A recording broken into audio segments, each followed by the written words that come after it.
성과가 나오려면요, 열심히 하는 것도 맞는데요, 열심히 한 다음에 본인이 한 성과를 되돌아보고 피드백을 하고 그 피드백을 바탕으로 분석해서 전략을 짜고 그 다음번에는 더 나은 방향으로 계속해서 가야 되는데, 열심히만 하는 사람들은요 그냥 무작정 해버립니다. 그렇게 되면 성과가 저조하다고 했죠? 그럼 어떻게 될까요?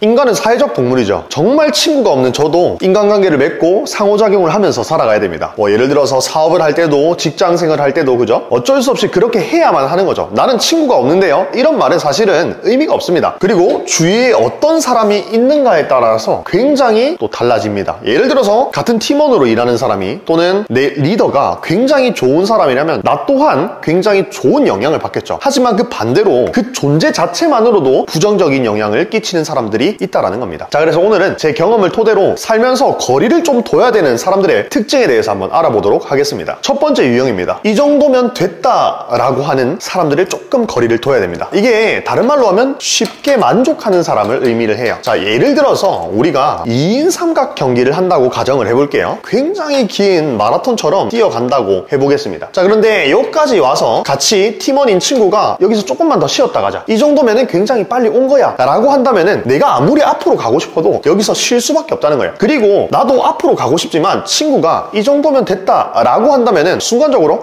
그런가? 이 정도면 됐나? 라고 하면서 쉴 수밖에 없게 된다는 거죠. 그래서 제가 예시를 2인 삼각 달리기로 들었지만은 이런 경우는 회사 팀원 내에서 또는 리더가, 대표가 그럴 수도 있고요, 아니면 내가 대표고 동업자인 관계에서도 그럴 수가 있습니다. 동업자의 관계에서는 더더욱 부정적인 영향을 끼치겠죠. 왜냐하면 사업은요 경쟁이기 때문에 내가 여기서 쉬게 되면요 남들은요 그냥 앞으로 계속 가버려요. 그러면 내가 그걸 또 보고 있어야 되잖아요. 그러면 또 거기서 스트레스를 받는단 말이에요. 그렇다고 내 팀원을, 동업자를 또 뭐라 할 수 있냐? 사실 그것도 아니에요. 왜? 동업자이기 때문에 사업을 같이 시작해버렸잖아요. 그렇기 때문에 이런 경우에는 칼같이 손절하기보다는 서서히 좀 거리를 둬야 나도 그런 부정적인 영향에서 서서히 좀 멀어질 수 있다는 겁니다. 그리고 두 번째, 금전적인 관계가 복잡한 사람, 이런 사람들을 조금 거리를 둬야 되더라는 겁니다. 예를 들어서 뭐 돈을 빌려달라, 굉장히 뭐 그런 사람들은 당연하고요. 거기에 대해서 어떤 사람이냐면 본인에게는 되게 관대한데 그 잣대가 타인에게는 되게 타이트한 사람이 있습니다. 예를 들어서 그런 거죠. 본인이 10,000원 빌려가는 거는 괜찮아요. 그거를 뭐 한 달 뒤에 갚든 2달 뒤에 갚든 굉장히 느슨하게 가져갑니다. 하지만 본인 돈을 10,000원 빌려주는 순간 태도가 확 돌변하는 사람들, 이런 사람들을 좀 조심해야 됩니다. 그 기준이 동일하면 괜찮은데 본인에게 조금 더 관대하다면은 그런 사람들은 굉장히 힘들다는 겁니다. 왜 그럴까요? 에너지를 뺏어가기 때문에 그래요. 우리가 그런 거 있죠. 하루를 살아갈 때 에너지의 총량은 정해져 있다. 그렇기 때문에 그 에너지를 효율적으로 쓰는 사람들이 더 빨리 성장할 수 있다, 그런 말이 있잖아요. 그런데 이런 사람들이 본인 지인이나 친구로 있다면은 이런 사람들에게 에너지를 쏟아야 되잖아요. 왜? 스트레스 받으니까. 그게 눈치가 보이고 이게 뭔가 껄끄러운 관계가 되잖아요. 그렇기 때문에 그 에너지를 분산시키고 집중적으로 쓸 수 없다는 것이 굉장히 큰 부정적인 영향 중에 하나라는 겁니다. 그리고 세 번째는요, 이거 비밀인데 하고 얘기를 자주 하는 사람, 이런 사람들은 되게 위험합니다. 야, 이거 내가 들었던 건데 정말 비밀인데 이 A라는 대표가 이러이러했대, 이렇게 얘기하는 사람들 있죠. 그 주변에 그런 사적인 일들을 와서 얘기하는 사람들, 그런 사람들은요 여러분들의 비밀까지도 얘기하고 다닐 가능성이 되게 높다는 거예요. 그럴 수밖에 없어요. 그렇기 때문에 이렇게 비밀을 자주 얘기하는 사람들을 좀 많이 경계를 하셔야 됩니다. 그리고 다음 네 번째 유형은요,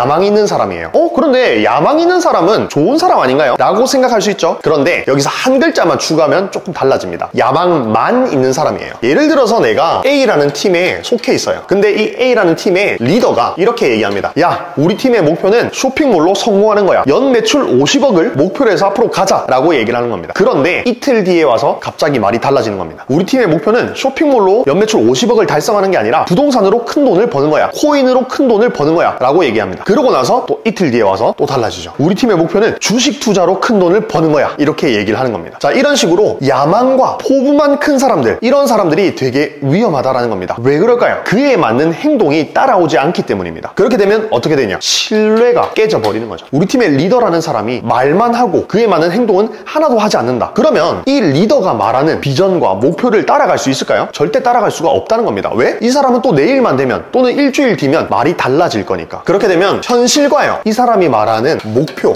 이상향이죠. 이상향과의 괴리감이 굉장히 커진다는 겁니다. 그래서 사실 이거는요, 본인도 그러하진 않는지, 그들이 저도요, 계속해서 본인을 되돌아봐야 되겠죠. 말만 하는 사람은 아닌지, 그 말에 대한 실행은 하고 있는지, 그리고 그 말의 신중함에 대해서 얼마나 생각하고 있는지 계속해서 생각하면서 살아가야 되겠죠. 다음 경우입니다. 열심히 하는 사람. 근데 이 5번째 케이스도 열심히 하는 사람이면 괜찮지 않나요? 여기서 또 한 글자만 추가하면 의미가 완전 달라집니다. 열심히만 하는 사람. 자, 이 열심히만 하는 사람은요, 왜 주변에 두면 안 되냐면 어떠한 전략이나 분석 없이 그냥 열심히만 하기 때문에 문제가 있다는 겁니다. 그렇게 되면 어떻게 되냐면 이런 사람들은 업무량이 어떨까요? 엄청나게 많단 말이에요. 그런데 그 업무량에 비해서 성과는 되게 저조할 수밖에 없어요. 왜? 전략이나 분석이 없기 때문에. 성과가 나오려면요, 열심히 하는 것도 맞는데요, 열심히 한 다음에 본인이 한 성과를 되돌아보고 피드백을 하고 그 피드백을 바탕으로 분석해서 전략을 짜고 그 다음번에는 더 나은 방향으로 계속해서 가야 되는데, 열심히만 하는 사람들은요, 그냥 무작정 해버립니다. 그렇게 되면 성과가 저조하다고 했죠? 그럼 어떻게 될까요? 불평불만을 하기 시작하는 거죠. 주위에 이렇게 열심히만 하는 사람이 있다면 이런 사람들은 어떻게 보면 열정과다죠. 열정과다인데 방법이 잘못된 거니까 되게 안타까운 케이스긴 해요. 그래서 나도 열심히만 하고 있는 건 아닌지를 되돌아보시기 바랍니다. 열심히는요, 누구나 다 열심히 한다고 제가 말씀드렸죠. 거기서 이 전략이랑 분석이 되게 중요하다는 겁니다. 자, 오늘은 이렇게 살아가면서 거리를 좀 둬야 되는 사람 유형 5가지에 대해서 알아봤는데요, 혹시 나도 여기에 속하는 건 아닌지 한번 되돌아보시는 계기가 되었으면 좋겠습니다. 그러면 또 다음번에 더 좋은 영상으로 찾아뵙도록 하겠습니다. 감사합니다.